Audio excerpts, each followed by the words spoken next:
Let me describe a delay that does not look like a delay. The engineering work is complete.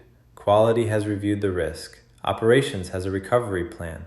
The customer is waiting. And the work does not move. Not because the team lacks capacity, not because the process is broken, not because the people are unwilling. It waits because no one has made the decision. The task takes 20 minutes. The decision takes 6 days. And by the time someone finally says yes, the organization calls the recovery heroic. But the heroics were created by the waiting. The bottleneck was not the work. The bottleneck was the decision. Quick note before we begin.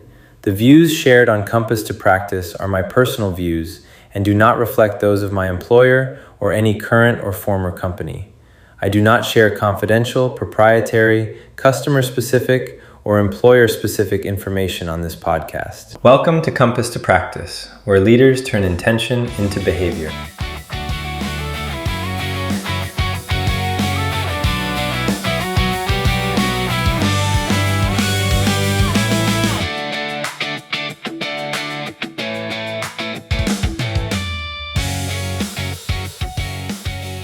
I'm your host, Antonio Irizarry, and today's episode is The Bottleneck is Usually a Decision. Most leaders know how to see physical cues. We can see parts waiting in front of a machine, we can see requests in a service backlog, we can see open tickets, overdue corrective actions, and unread emails. But decision cues are harder to see. They hide inside phrases like, "We need one more review," "Let's socialize it first," "Finance has not signed off." "I thought operations owned that. We should bring it back next week." None of those phrases sounds irresponsible. In fact, each one can sound careful. But careful can become expensive when the organization has not defined who decides, what evidence is enough, or when the conversation closes. Here is the pattern.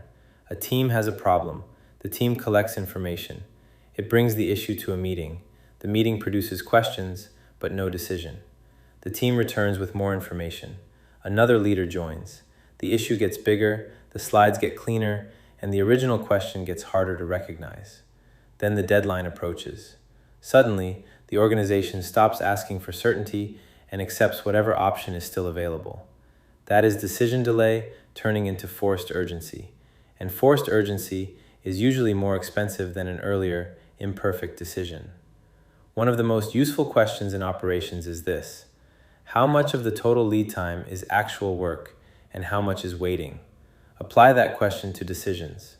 A capital request may require 2 hours of analysis and 3 weeks of waiting. A customer deviation may require 45 minutes of technical review and 4 days of executive alignment. A hiring decision may require 1 conversation and 10 days of hesitation. A corrective action may require 1 owner and 1 due date, but spend a month moving between functions because everyone is involved and no one is accountable. This is why teams can look busy while flow slows down. They are working around undecided questions. They create temporary plans. They maintain multiple versions. They schedule contingency meetings. They keep options open. They build buffers against leadership uncertainty. That work is real, but it is not value added. It is the cost of decision debt. Decision debt is what accumulates when leaders postpone a choice, but the system still has to keep moving. The organization pays interest through rework, duplicate effort, inventory, overtime, anxiety, and missed commitments. There are 5 common reasons decisions stall. The first is that there is no named decider. Many people have input. Several people have influence. Everyone assumes someone else has authority. The meeting ends with collective concern and individual ambiguity. The second reason is that the team is chasing certainty when a threshold would be enough. Leaders often ask for more data because asking feels safer than deciding. But more data does not always reduce risk. Sometimes it only delays the moment when judgment is required. The third reason is that reversible and irreversible decisions are treated the same. A reversible decision can be tested, monitored, and changed. It should move faster. An irreversible decision deserves more evidence, more challenge, and more time. When every choice is handled like a permanent commitment, the organization becomes cautious about everything and slow at everything. The fourth reason is consensus without accountability. Consensus can be valuable when commitment across groups is essential, but consensus becomes avoidance when every person must feel comfortable before anyone can act. A decision can include broad input and still have one decider. The fifth reason is that the issue arrives without a recommendation. A team presents 20 slides, 6 risks, 3 options, and no point of view. That forces the leader to reconstruct the work in real time. A strong escalation does not simply say, "Here is the problem." It says, "Here is the problem, here are the facts, here is our recommendation, here is the risk, and here is the decision we need by this time." Clarity reduces the cognitive burden on the decision maker. Courage gives the team a point of view. Here is the practice for this episode. I call it the decision flow card. It has 5 elements and they all begin with D. Decision, decider, deadline, data, distribution. Let us take them one at a time. First, decision. Write the exact question in one sentence. Not the topic, not the meeting title, the decision. For example, do we accept the supplier deviation for the next 2 lots while the permanent corrective action is completed? That is a decision. Supplier quality update is not a decision. It is a topic. Second, decider. Write one name. Input can come from many people. The decision belongs to one role or one person. If 2 people must jointly approve because of governance, name both and state the rule, but do not leave the decision floating inside a group. Third, deadline. A real date and time. Not soon, not before shipment, not when finance responds. Friday at 2 p.m. The deadline should reflect when the system needs the answer, not when the next convenient meeting happens. Fourth, data. Define the minimum evidence required. What must be true before the decision can be made? What facts are mandatory? What uncertainty will remain? This is where leaders separate responsible judgment from endless analysis. For a reversible decision, the data threshold may be modest. You can test and adjust. For a high consequence, difficult to reverse decision, the threshold should be higher. Fifth, distribution. Once the decision is made, who needs to know? What changes? And who owns the next action? A decision that stays inside the meeting is not complete. Execution begins when the decision is communicated in plain language with an owner and a next step. Here is the full card. Decision. What exact question must be answered? Decider. Who has the authority and accountability? Deadline. When does the system need the answer? Data. What minimum evidence is required and what uncertainty remains? Distribution. Who must know, what changes now, and who owns the first action? I would add one more line at the bottom. Reversible or difficult to reverse. That one distinction can change the speed and depth of the process. Let us make this practical with 3 generalized cases. Case 1, the customer expedite. A customer asks for an accelerated delivery. Sales wants to commit. Operations sees capacity risk. Supply chain sees a material constraint. Finance is concerned about premium cost. The wrong approach is to schedule 4 meetings and keep the customer waiting. The better card might read, Decision. Do we commit to the accelerated date with a defined premium cost and reduced scope? Decider.